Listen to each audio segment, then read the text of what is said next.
Phone Call on a Train Journey by Mona Arshi. The smallest human bone in the ear weighs no more than a grain of rice.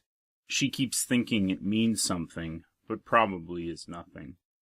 Something's lost. She craves it, hunting in pockets, sleeves, checks the eyelets and fabric. Could you confirm you were his sister?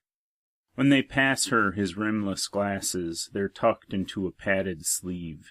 Several signatures later, his rucksack is in her hands, without the perishables, lighter than she had imagined.